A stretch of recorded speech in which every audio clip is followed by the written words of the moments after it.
Hello দর্শক, welcome back to my channel cooking হাউজের নতুন পর্ব দেখার জন্য সবাইকে ওয়েলকাম জানাচ্ছি। আজকের পর্বে শেয়ার করব খুব সহজ, কম সময়ে ঝটপট, খুব মজাদার একটা নাস্তার রেসিপি। আশা করি আজকের রেসিপি সবার ভালো লাগবে। উপকরণ হিসাবে আমি এখানে নিয়েছি একটা ছোট প্যাকেটের ম্যাগি আর একটা ডিম। প্রথমেই আমি পানি বয়েল করে নিচ্ছি। তো এখানে পানিটা খুব ভালোভাবে বয়েল হয়ে গেছে আর এখন আমি ম্যাগিটাকে সিদ্ধ করে নেব। তো এখানে ম্যাগিটা খুব ভালোভাবে সিদ্ধ হয়ে গেছে আর এখন ম্যাগি থেকে পানিটা খুব ভালোভাবে ঝরিয়ে নিতে হবে। এবার একটা মিক্সিং বোলে আমি নিয়ে নিলাম একটা ডিম। ডিমটাকে খুব ভালোভাবে ফেটিয়ে নিতে হবে। তার আগে এখানে আমি দিয়ে দিচ্ছি সামান্য পরিমাণ গোলমরিচের গুঁড়ো এবং সামান্য পরিমাণ লবণ। এবার এই ডিমটাকে খুব ভালোভাবে ফেটিয়ে নিতে হবে। তো এখানে ডিমটা খুব ভালোভাবে ফেটানো হয়ে গেছে আর এখন দিয়ে দেব পানি ঝরিয়ে রাখা ম্যাগিটাকে দিয়ে আমি খুব ভালোভাবে ডিমটাকে আবার মিশিয়ে নেব।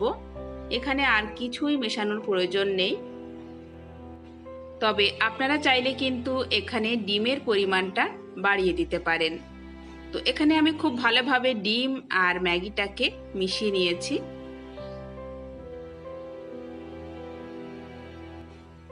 এবার আমি প্যানে দিয়ে দিচ্ছি 1 টেবিল চামচ পরিমাণ রিফাইন তেল। তেলটাকে খুব ভালোভাবে আমি প্যানের চারপাশে একটু ছড়িয়ে নিলাম। তো এখানে তেলটা গরম হয়ে গেছে আর এই পর্যায়ে দিয়ে দেব ডিম ও ম্যাগিটা দেওয়ার পর এরকম একটা স্পুনের সাহায্যে আমি প্যানের চারপাশে ম্যাগিটাকে একটু ছড়িয়ে দেব। যতটা সম্ভব চেষ্টা করতে হবে ম্যাগিটা প্যানের চারপাশে একটু পাতলা করে ছড়িয়ে দেওয়ার।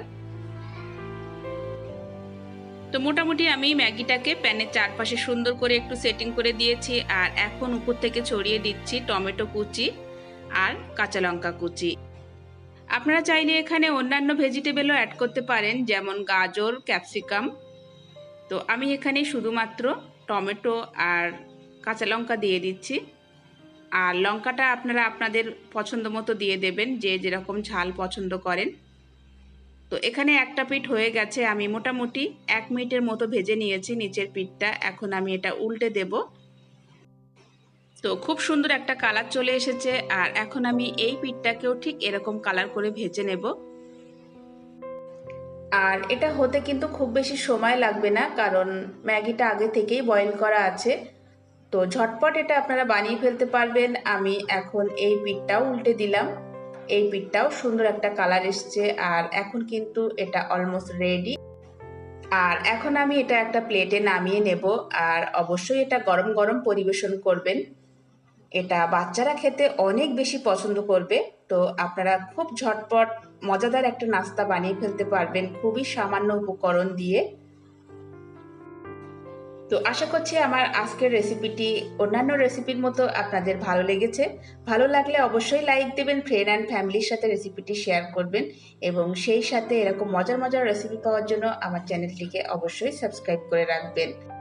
বিদায় নিচ্ছি আজকের পর্ব থেকে। সবাই খুব ভালো থাকবেন, সুস্থ থাকবেন। ফিরে আসবো আগামী পর্বে নতুন রেসিপি নিয়ে। আল্লাহ হাফেজ।